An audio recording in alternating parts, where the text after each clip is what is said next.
हमारे सनातन धर्म के ऐसे शक्तिशाली गुप्त अस्त्र जो केवल देवताओं के पास ही मौजूद थे। तो आखिर कौन से थे ये शक्तिशाली गुप्त दिव्यास्त्र? हमारे हिंदू धर्म के पुराने और सनातनी इतिहास में 4 युगों का वर्णन किया गया है और इन युगों में कई ऐसे भयावह और प्रलयंकारी अस्त्र शस्त्र हुआ करते थे जिनका इस्तेमाल करके देवताओं ने ब्रह्मांड की रक्षा की और दानवों पर विजय प्राप्त की। लेकिन इन अस्त्रों शस्त्रों के अलावा भी कई ऐसे गुप्त दिव्यास्त्र मौजूद थे जिन्हें तब प्रकट किया जाता था जब देवताओं के भी शक्तिशाली और महान अस्त्र विफल हो जाते थे। तो आखिर कौन से थे ये गुप्त दिव्यास्त्र और उन दिव्यास्त्रों का प्रयोग आखिर किस किसने किया था? 10वें नंबर पर है दत्तात्रेय जी का शूल।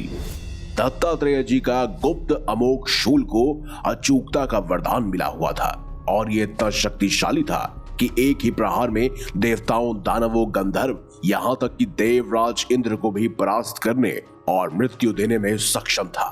दत्तात्रेय जी के शूल का वर्णन ब्रह्म वैवर्त पुराण के गणपति खंड अध्याय 34 में किया गया था, जिसके अनुसार एक बार कार्तवीर्य अर्जुन और परशुराम जी के बीच घनघोर युद्ध चल रहा था।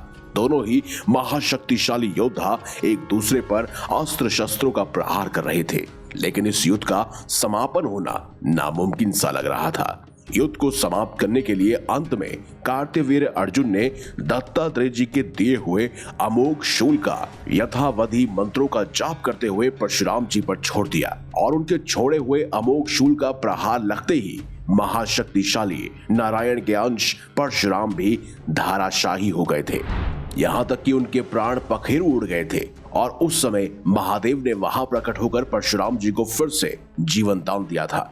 इस तरह ब्रह्मांड पुराण की अधोपति पद के अध्याय 40 में विस्तार से बताया गया है कि परशुराम जी और कार्तवीर्य अर्जुन के बीच जब युद्ध हो रहा था तो कार्तवीर्य अर्जुन ने दत्तात्रेय जी के अमोघ शूल को हाथ में लिया और अपनी पूरी शक्ति के साथ उसे परशुराम जी के मस्तक पर चला दिया, जिसके प्रहार से परशुराम जी धाराशाही होकर परलोक सिधार गए। लेकिन महादेव ने तुरंत ही वहां प्रकट होकर संजीवनी विद्या से परशुराम जी को जीवन दान दिया था। ब्रह्म वैवर्त पुराण और ब्रह्मांड पुराण दोनों में ही इसका विस्तार से वर्णन मिलता है। नंबर 9 पर है महेश्वरास्त्र। वाल्मीकि रामायण युद्ध कांड सर्ग 90 के अनुसार लक्ष्मण जी ने मेघनाद के असुरास्त्र को महेश्वरास्त्र से ही काटा था। वहीं शिव पुराण के विदेश्वर संहिता अध्याय 6 के अनुसार एक बार जब नारायण भगवान और ब्रह्मा देव का आमना सामना हुआ तो ब्रह्मा जी ने नारायण के ऊपर पशुपतास्त्र को चलाया था। तब नारायण ने पशुपतास्त्र पर विजय प्राप्त करने के लिए महादेव का ही अगला अस्त्र यानी महेश्वरास्त्र का आह्वान किया और उसी से ब्रह्मा जी को परास्त किया। वहीं शिव पुराण के रुद्र संहिता के अनुसार जब शंखचूड़ के अंत के लिए देवी पार्वती ने महाकाली का रूप धारण किया तो देवी ने ही महेश्वरास्त्र का प्रयोग कर ही उस राक्षस का अंत किया था, यानी कि शंखचूड़ का अंत। वहीं 8वें नंबर पर है संवंत्रास्त्र।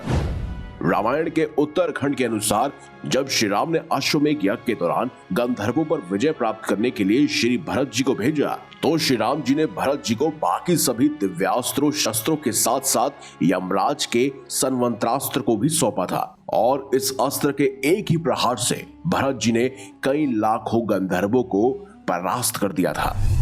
7वें नंबर पर है महामृत्युंजय अस्त्र।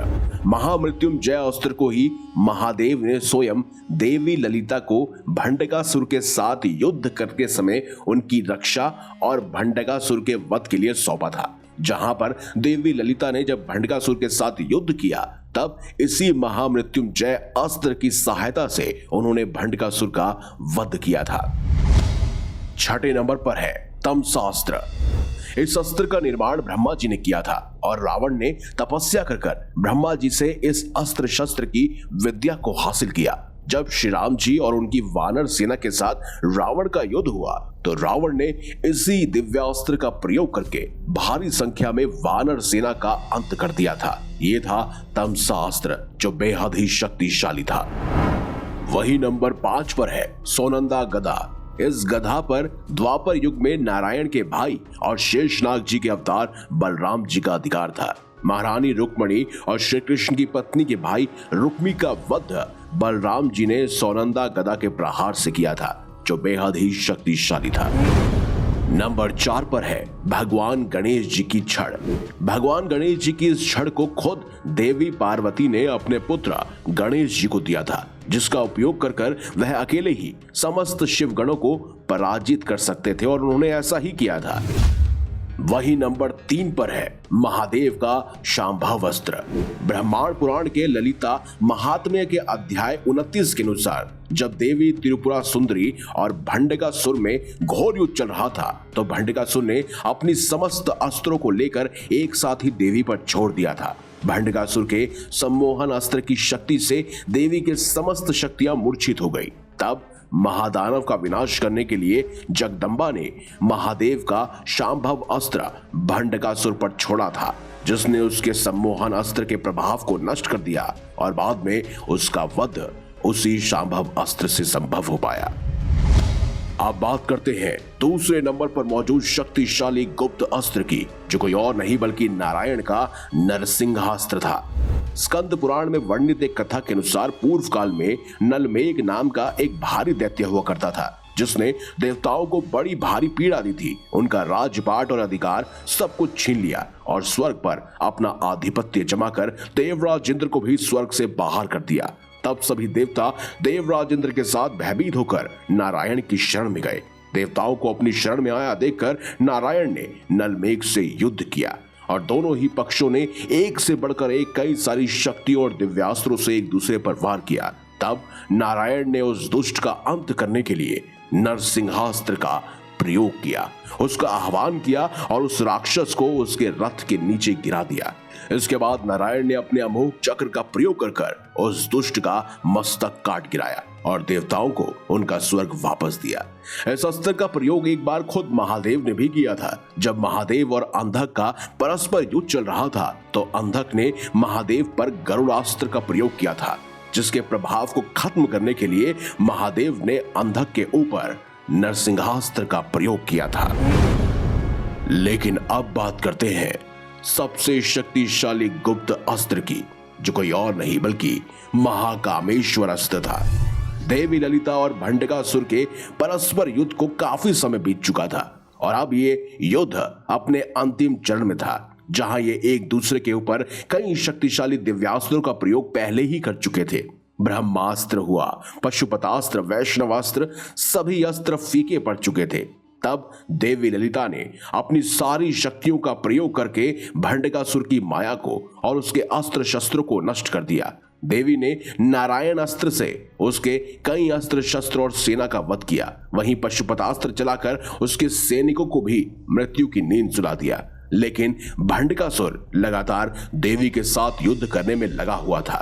तो अंत में ललिता देवी ने महादेव के महाकामेश्वर अस्त्र का आह्वान किया और दुष्ट राक्षस को मौत के नींद सुला दिया, और तभी से ललिता देवी को महाकामेश्वरी देवी भी कहा जाने लगा।